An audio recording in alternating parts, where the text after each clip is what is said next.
Assalamualaikum warahmatullahi wabarakatuh. Selamat siang, salam sejahtera untuk kita sekalian. Salam kebangkitan Nusantara. Nusantara, Nusantara, Nusantara. PKN, PKN, PKN. Terima kasih. Ya, saya hormati Sekretaris Jenderal, Bendahara Umum, Wakil Ketua Umum, dan seluruh jajaran pimpinan nasional, para pimpinan organisasi sayap yang paling meriah tadi itu, Pertiwi Nusantara, Satria Muda Nusantara, Gerakan Kebangkitan Nusantara, LBH Nusantara, Jagabaya Nusantara, dan seluruh kader-kader Partai Kebangkitan Nusantara yang hari ini hadir di markas besar, meskipun kecil, markas besar perjuangan PKN, juga kader-kader di seluruh Indonesia.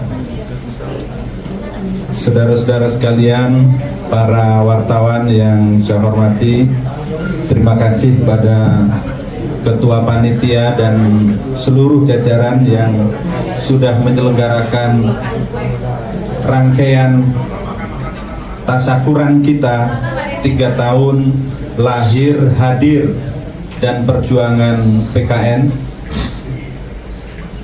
Sesungguhnya saya ingin bicara panjang, tetapi melihat di depan saya ini sudah ada tumpeng, ada kue di kanan dan di kiri. Saya harus menyesuaikan diri dengan yang di depan saya ini. Saudara-saudara sekalian, pertama, marilah kita senantiasa bersyukur. Kita berterima kasih kepada Tuhan yang Maha Pemurah. Terima kasih kepada Allah Subhanahu wa Ta'ala yang selama ini sudah membimbing, sudah memandu, sudah meridhoi perjalanan perjuangan PKN sampai hari ini 28 Oktober 2024. PKN menginjak usia perjuangan 3 tahun. Sungguh ini hal yang patut kita syukuri. Rasa syukur inilah yang akan menjadi landasan spiritual, landasan mental, landasan batin bagi kita semua untuk terus maju ke depan secara progresif, agar partai kita ini bukan saja hadir dan tumbuh, tetapi seperti yang tadi disampaikan oleh Ketua Panitia, sungguh kita berharap PKN ini ke depan akan mengambil kiprah dan tanggung jawab makin besar dan luas bagi kehidupan kebangsaan dan kenegaraan kita.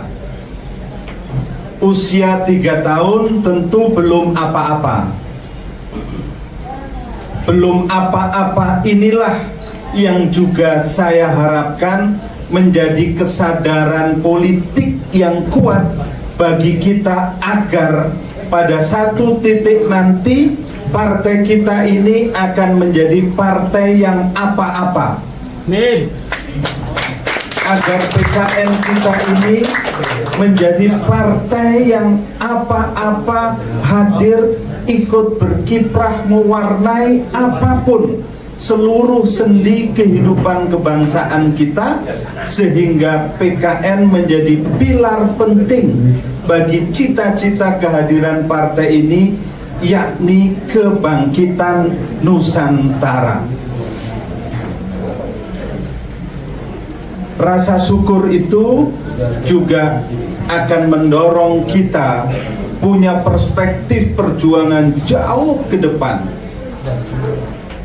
bahwa partai itu bukan urusan 1, 2, 3 tahun, bukan urusan 1, 2, 3 kali pemilu, tetapi partai itu harus senantiasa mengikuti pergerakan kebangsaan dan kenegaraan kita sampai kapanpun juga.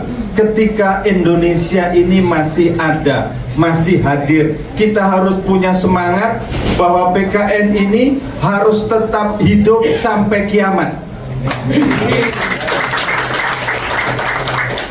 Saudara-saudara sekalian, partai 3 tahun memang jangan diharapkan langsung punya prestasi besar.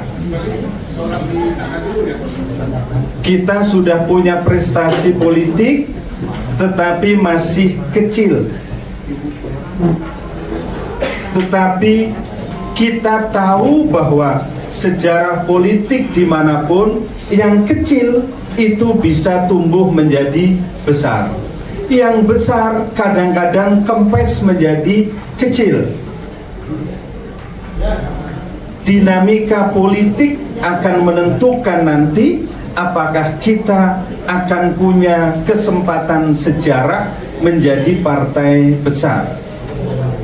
Tetapi di atas segalanya, saudara-saudara sekalian, seluruh kader PKN, Pimnas, Pimda, Pimcap, pimpinan kecamatan, pimpinan ranting di seluruh Indonesia, organisasi-organisasi sayap, mari kita yakini bahwa kalau partai kita ini hadir bisa menjaga relevansi sosial, relevansi politik dengan kebutuhan-kebutuhan kebangsaan kita, dengan kepentingan rakyat, dengan hajat hidup rakyat, yakinlah partai kita akan punya masa depan. Itu kuncinya, itu pokoknya. Saya tahu kita semua 3 tahun ini belum puas. Saya tahu kita semua 3 tahun ini sebagian masih dihinggapi kekecewaan karena hasil kita belum maksimal. Tetapi saya ingin mengajak bahwa ekspresi kekecewaan yang terbaik adalah bekerja makin keras untuk kebaikan dan kejayaan partai kita ke depan.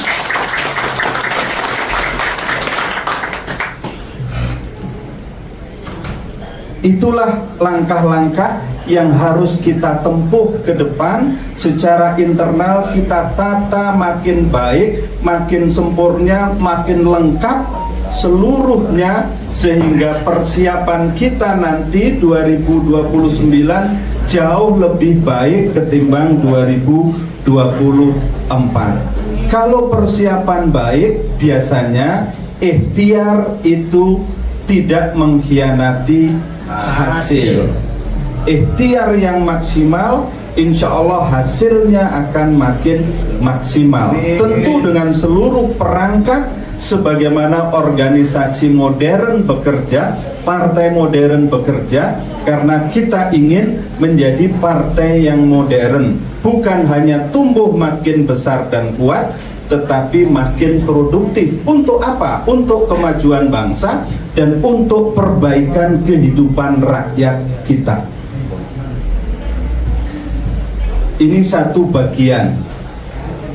Bagian yang kedua, saudara-saudara sekalian, tahun ini di ulang tahun yang ketiga, kita sengaja mengangkat tema. Tema kita adalah pemerintahan yang produktif dan perbaikan hidup rakyat bagi kebangkitan Nusantara. Ada 2 hal penting, pemerintahan produktif dan perbaikan hidup rakyat. Mengapa PKN mengangkat tema ini? Karena bersamaan dengan hari ulang tahun PKN yang ketiga, sudah terbentuk susunan pemerintahan baru hasil Pilpres 2024. pemerintahan baru yang dilantik seminggu yang lalu, presidennya diambil sumpah 8 hari yang lalu, kabinetnya sepekan yang lalu, kemarin selesai menjalani proses pendadaran, sebut saja pendadaran di kaki Gunung Tidar. Tentu PKN tidak ingin mengomentari tentang susunan kabinet, tidak akan mengomentari postur kabinet, tidak mengomentari besarnya pejabat-pejabat negara yang dilantik bersamaan dengan lahirnya pemerintahan baru ini, karena PKN menganggap ini sebagai fakta politik, sebagai realitas politik. Ada hak prerogatif presiden untuk menyusun, membentuk kabinetnya.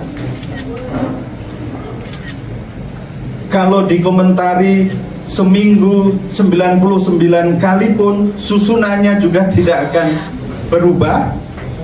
Artinya itulah fakta politiknya, itulah realitas politiknya. Tetapi PKN ingin mengawal ini dengan mengingatkan 2 nilai dasar. 2 nilai dasar itu adalah pemerintahan yang produktif dan perbaikan hidup rakyat.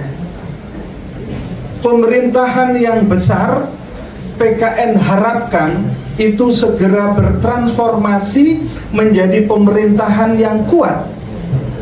Pemerintahan yang kuat itu segera bertransformasi menjadi pemerintahan yang produktif.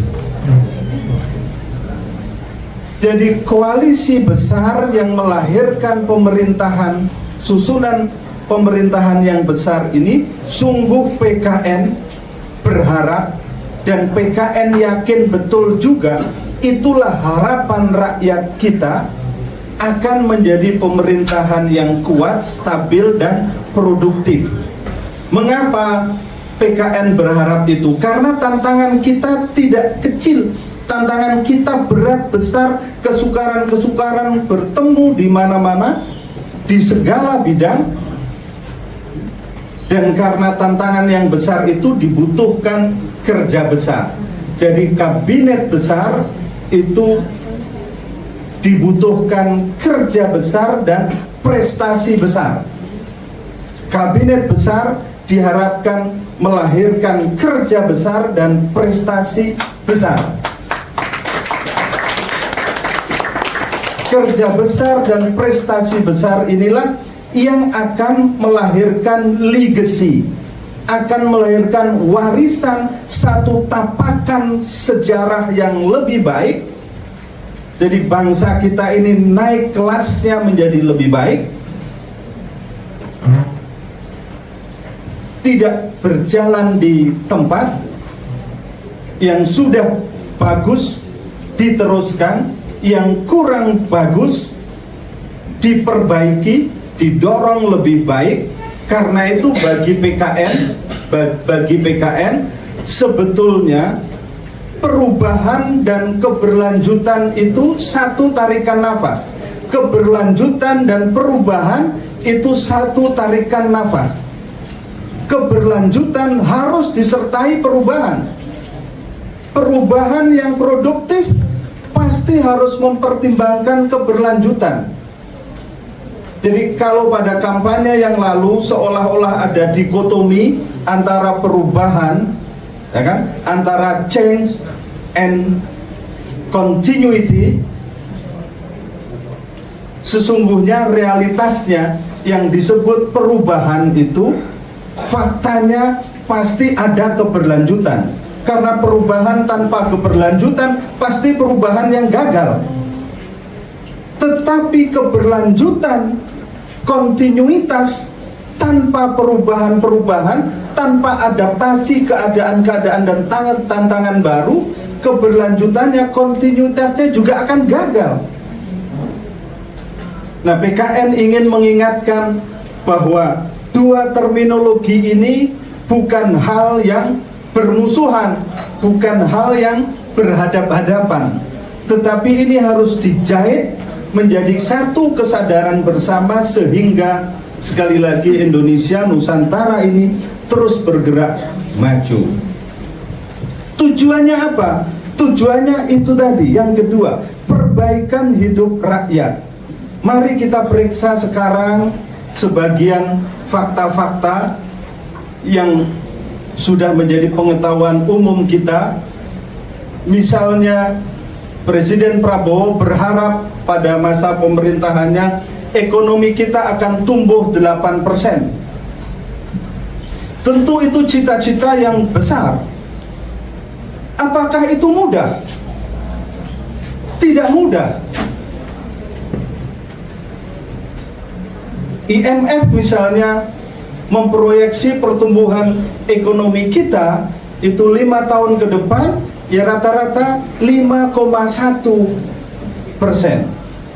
Jadi bayangkan kalau 5,1 ke 8% itu ada jarak kurang lebih 2,9%.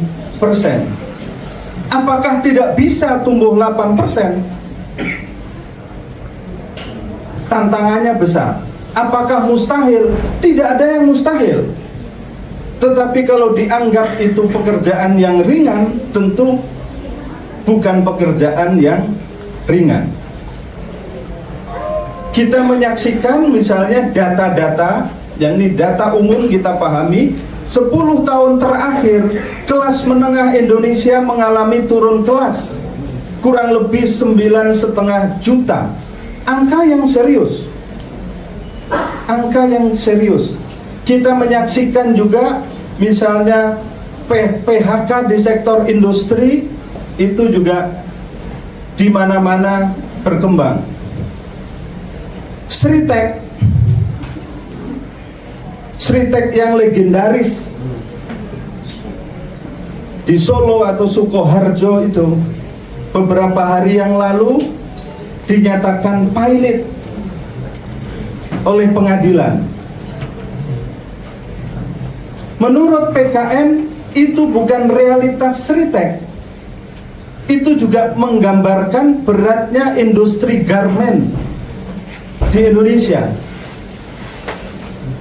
Nah, kalau realitas itu kemudian ketemu dengan perkembangan industri yang tidak bisa tumbuh maksimal, itu ancaman deindustrialisasi juga akan ada di depan kita. Itu tantangan pemerintahan Pak Prabowo. Nah, bagaimana tumbuh 8%? Sekali lagi itu pekerjaan yang tidak mudah. Ada turbin baru ekonomi yang ingin digerakkan yang bernama hilirisasi. Tentu kita setuju dengan hilirisasi karena itu bagian dari upaya meningkatkan nilai tambah. Tetapi salah satu pelaksananya dalam disertasinya juga mengakui bahwa proyek besar hilirisasi ini masih ada soal di dalam hal sisi keadilan dan sisi keberlanjutan.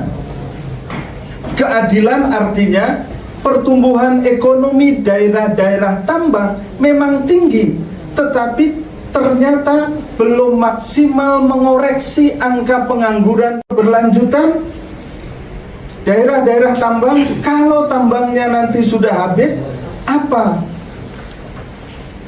bagi masyarakat di situ pasca tambang habis? Harus dipersiapkan mesin-mesin ekonomi baru di situ. Tetapi cara melihat yang jujur seperti ini bagian penting di dalam menatap masa depan, sehingga kita tahu persis di mana sekarang kita berpijak. Nah, karena itu salah satu isu penting sampai kapanpun di Indonesia ini dalam konteks pembangunan ekonomi dan perbaikan hidup rakyat adalah angka kemiskinan dan pengangguran. Ini dua ukuran paling pokok. Bagi PKN, angka kemiskinan kita sekarang 9,03% itu harus kita hargai. Tetapi bagi PKN ini harus dikoreksi dasarnya. Karena batas angka kemiskinan itu tidak sampai 600.000 rupiah per bulan. Bayangkan rakyat kita yang pendapatan per kapita per bulannya 600.000 rupiah itu sudah tidak masuk kategori miskin. Mari kita bayangkan 600 di bawah 600.000. Jadi yang 600.000 tidak terhitung miskin. Bagi PKN angka ini mesti dikoreksi. Misalnya kita naikkan batas angka garis kemiskinan itu 1 juta rupiah. Lebih masuk akal, lebih manusiawi. Tapi kalau dikoreksi batasnya 1.000 rupiah, berarti prosentase angka kemiskinan pasti naik. Bagi PKN naik tidak apa-apa angka itu. Dan di situ dimulai jujur menilai tentang garis kemiskinan yang manusiawi itu berapa. Kalau angkanya sebut saja, misalnya saja jadi 15% misalnya, ya tidak apa-apa. Justru itu akan makin memacu pemerintah untuk bekerja makin keras. Tapi kalau dengan mempertahankan di bawah 600.000 sebagai batas garis kemiskinan, itu adalah kemunafikan ekonomi, hipokrasi. Hanya untuk mempertahankan angka kemiskinan makin turun 9%. Apa artinya 9% kalau realitas orang miskin kita 15%, 20%? Lebih baik diakui memang 15%, 20% dengan batas garis kemiskinan yang manusiawi 1 juta rupiah misalnya. Begitupun angka pengangguran. Mengatasi kemiskinan itu yang paling baik, rumus paling baik mengatasi kemiskinan sesungguhnya adalah membuat rakyat bisa bekerja. Rumus paling baik mengatasi kemiskinan adalah membuat rakyat bisa bekerja. Kalau sebanyak mungkin rakyat, mayoritas rakyat bisa bekerja, maka rakyat berpenghasilan. Rakyat yang berpenghasilan itulah obat terbaik bagi kemiskinan. Rakyat yang nganggur itulah sumber kemiskinan.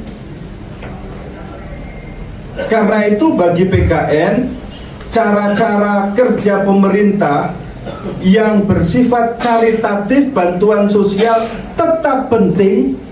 Itulah dalam terminologi lama namanya memberi ikan. Tetapi tetap yang paling baik adalah menyiapkan kail. Apakah semua rakyat bisa diberikan kail? Belum semua. Tetapi jangan sampai yang sudah siap menerima kail itu dipertahankan dengan untuk kepentingan politik agar tetap menerima ikan saja. Itu namanya politisasi kemiskinan. Kita harapkan cara-cara baru yang lebih sehat, itu ditempuh oleh pemerintahan baru ini, sehingga apa yang kita sebut sebagai perbaikan hidup rakyat betul-betul bisa terlaksana dengan baik. 2024, 2025, 2026, 2028, 2029 sampai pemilu yang akan datang 2029, kesempatan rakyat untuk melihat kembali, mengevaluasi kembali, menimbang-nimbang kembali, termasuk menimbang-nimbang PKN, tetapi dengan cara dan perspektif baru yang lebih sehat bagi kepentingan masa depan kita. Manggil-manggil.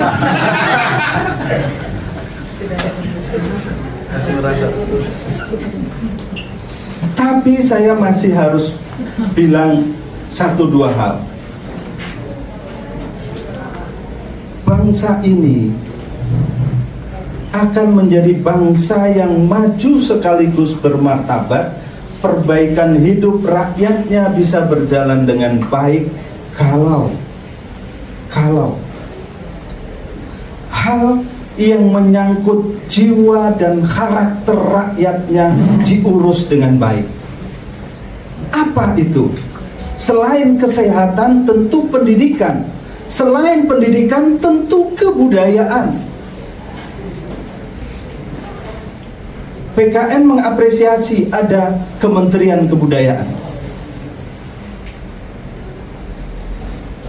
Mudah-mudahan ini adalah jalan pikiran otentik untuk memuliakan kebudayaan nasional kita.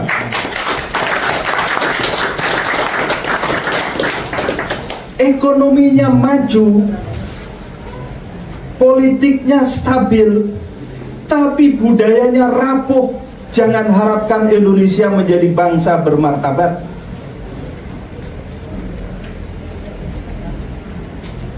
Politik stabil, sosial penuh harmoni, ekonomi menciptakan kesejahteraan dan kemakmuran, tetapi jiwa bangsa ini juga harus diisi. Itulah nyawanya. Apa itu? Kebudayaan kita. Kebudayaan itu basis utamanya adalah pendidikan yang melahirkan kecerdasan, kecakapan, dan sekaligus karakter pekerti kebangsaan.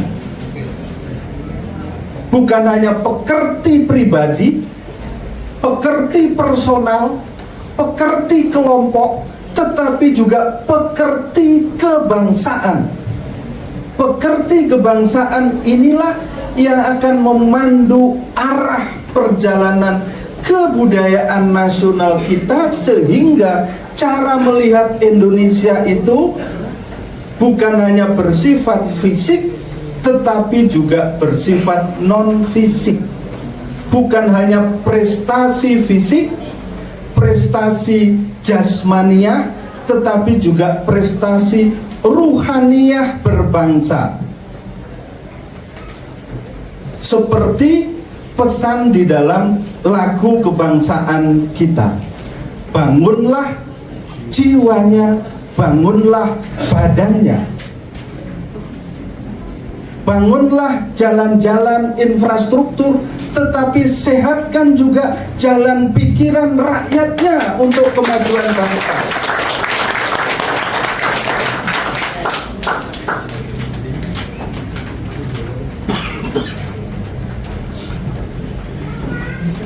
Dengan begitu kita akan menghargai seluruh potensi kita.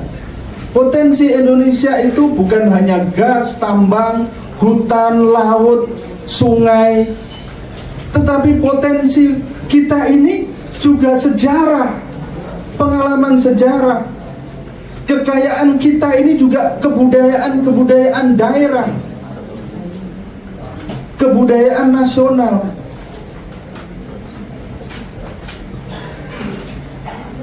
Kalau cara menilai kita menjadi utuh, komprehensif, inilah yang akan memandu perjalanan kita ke depan.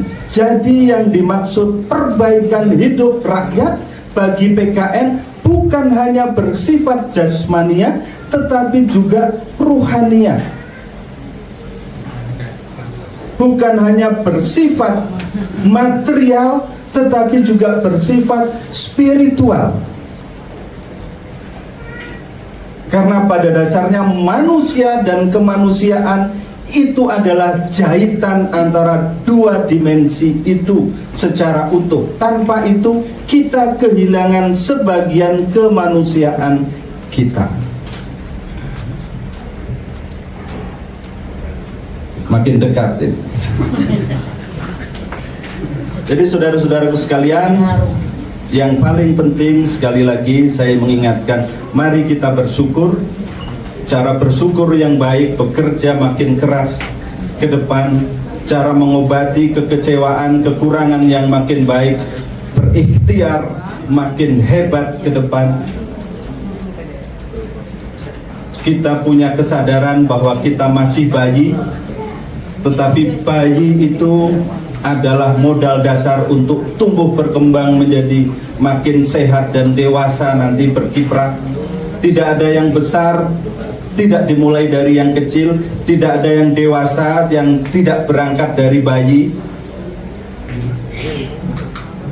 Tapi yang dewasa biasanya mendekati. Nah, saya tidak lanjutkan. Yang kedua, secara eksternal, meskipun PKN masih kecil, PKN ingin menegaskan posisi. PKN akan terlibat aktif, partisipatif dalam urusan kebangsaan dan kenegaraan.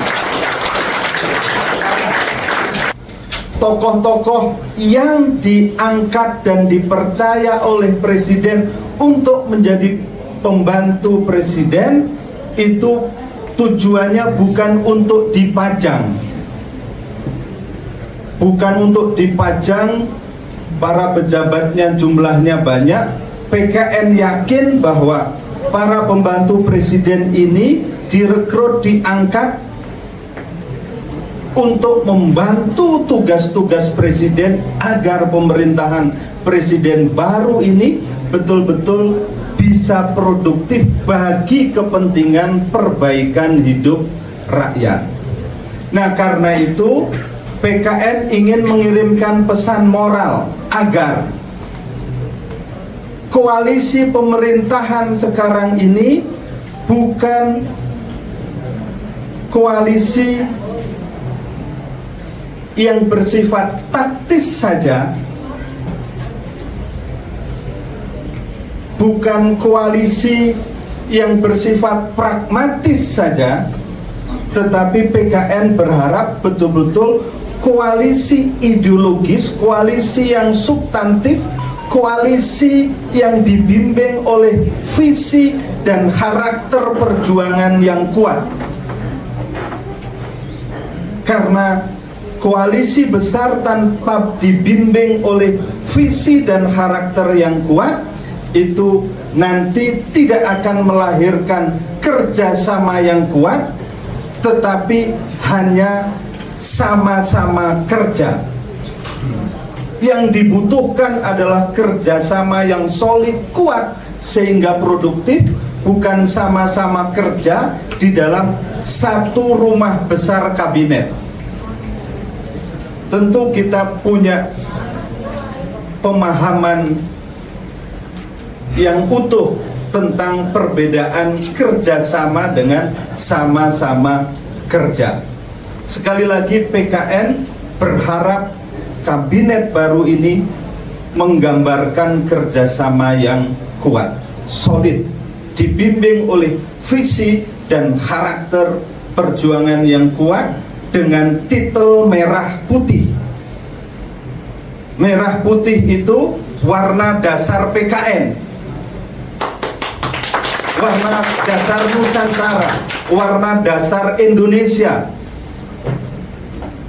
Nah, kalau setia pada jiwa dan garis perjuangan merah putih, betul-betul kerjasama yang solid, kuat, dan produktif, insya Allah PKN bersama rakyat bisa menitipkan, mengingatkan, mendorong, mendesakkan harapan-harapan yang baik bagi masa depan bersama kita.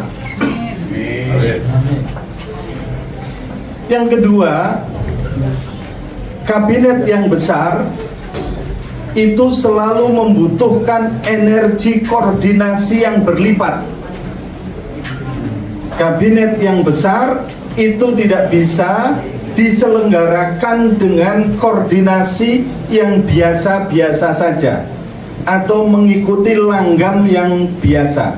Karena itu PKN ingin mengingatkan tentang pentingnya koordinasi yang makin sungguh-sungguh, sehingga tadi yang PKN sebut sebagai kerjasama betul-betul bisa terselenggara dengan baik.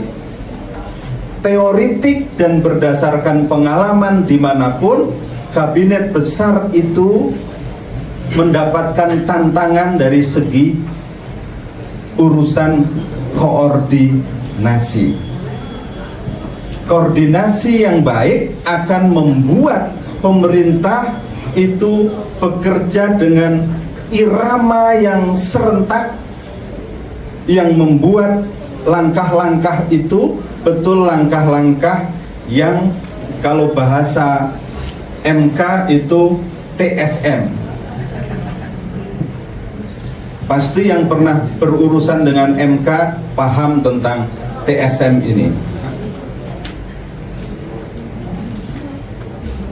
Pesan berikutnya, harapan berikutnya adalah bahwa kita semua dimanapun, termasuk pemerintahan Pak Prabowo, tidak bisa menghindar dari adagium klasik bahwa masalahnya atau setannya ada pada detail, ada pada detailnya. Karena itu PKN sungguh berharap Presiden dan jajaran sangat peduli mengawal sampai detail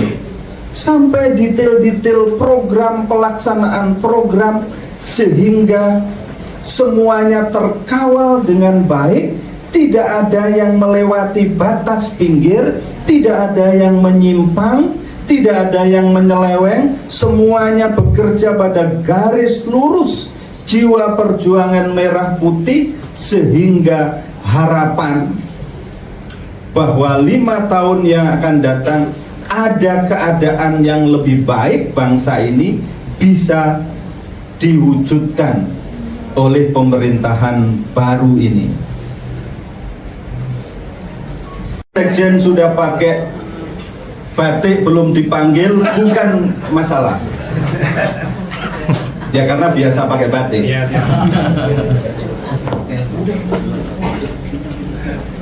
Bukan masalah, tetapi kami ingin mengingatkan, sebaik apapun pemimpin, sehebat apapun pemimpin, setulus apapun pemimpin, PKN ingin mengingatkan kita semua, tidak boleh ada pemimpin di negara demokrasi yang diberikan cek kosong.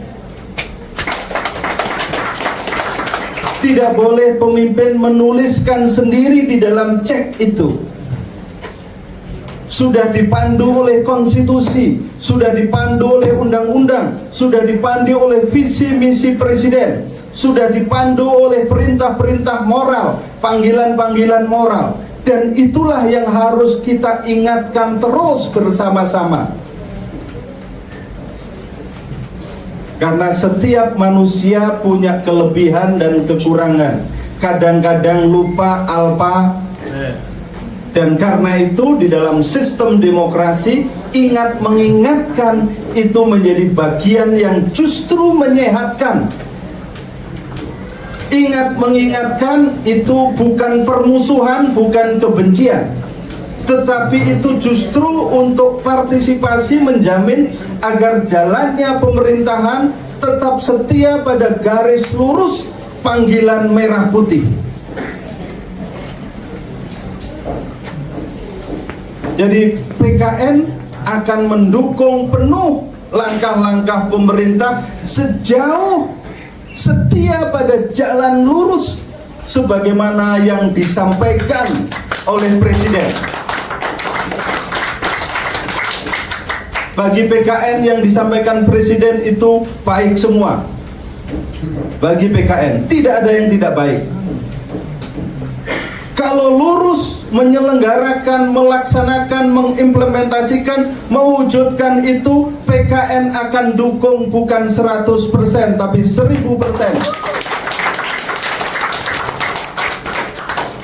Tapi kalau dalam pelaksanaannya oleh para pembantunya nanti ada bagian-bagian yang menurut PKN, menurut publik ada hal yang mulai keluar dari garis, maka PKN atau siapapun kekuatan demokratik tentu akan menyampaikan kritik, koreksi dengan cara yang baik. Dengan cara yang baik. PKN percaya bahwa tujuan yang baik itu mesti ditempuh dengan cara yang baik. Tidak boleh menyerang pribadi, tidak boleh menyebarkan kebencian, tidak boleh menyebarkan kebohongan, tidak boleh menyebarkan fitnah. Karena tujuannya baik, caranya baik. Tujuan yang baik harus kawin dengan metode atau cara yang baik. Itu basis falsafah yang akan dipedomani oleh PKN. Karena itu PKN tidak akan bermusuhan dengan siapapun, tapi PKN akan bermusuhan dengan masalah-masalah bangsa ini.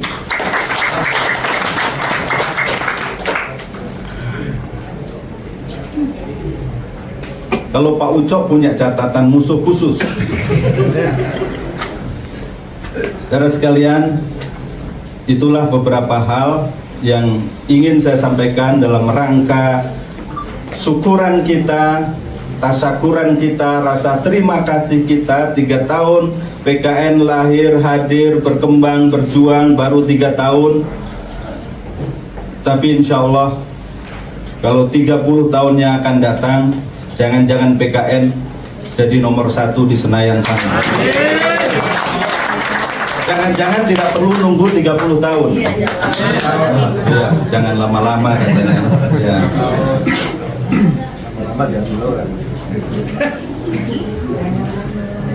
Yakinlah bahwa ikhtiar kita yang makin baik 2009 yang akan datang, 2029 yang akan datang, saya ini masih ingat 2009 ya. 2029 yang akan datang akan menghasilkan prestasi yang lebih baik. Dan terakhir saya ingin memesankan kader-kader PKN di seluruh Indonesia, menjelang tanggal 27 November itu peristiwa politik penting nasional yang berlangsung di daerah-daerah, pilkada-pilkada. Kader-kader PKN seluruh Indonesia, mari jadikan pilkada tahun ini sebagai proses exercise politik, sebagai proses pembelajaran politik, sebagai proses pematangan pengalaman politik di tingkat lokal yang mudah-mudahan juga disertai dengan hasil yang baik, sehingga PKN punya kontribusi untuk perbaikan bukan hanya di tingkat nasional yang kita bicarakan sekarang ini, tapi juga di tingkat provinsi, di tingkat kabupaten kota, karena PKN yakin perbaikan Indonesia itu tidak bisa hanya digerakkan dari Jakarta atau dari ibu kota Nusantara misalnya, tetapi juga harus digerakkan dari semua titik provinsi dan kabupaten kota di seluruh Indonesia. Itulah yang nanti akan menjelma menjadi kebangkitan Nusantara.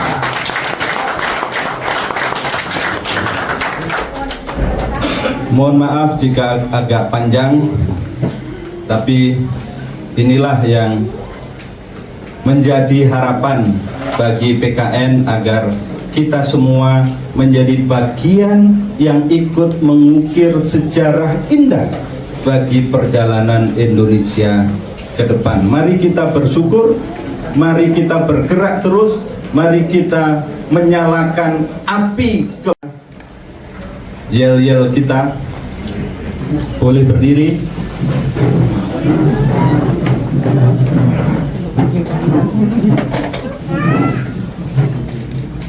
Panas sedikit ya. Nusantara! Nusantara! Nusantara! TKN! TKN! TKN! Terima kasih. Billahi taufik wal hidayah. Assalamualaikum warahmatullahi wabarakatuh.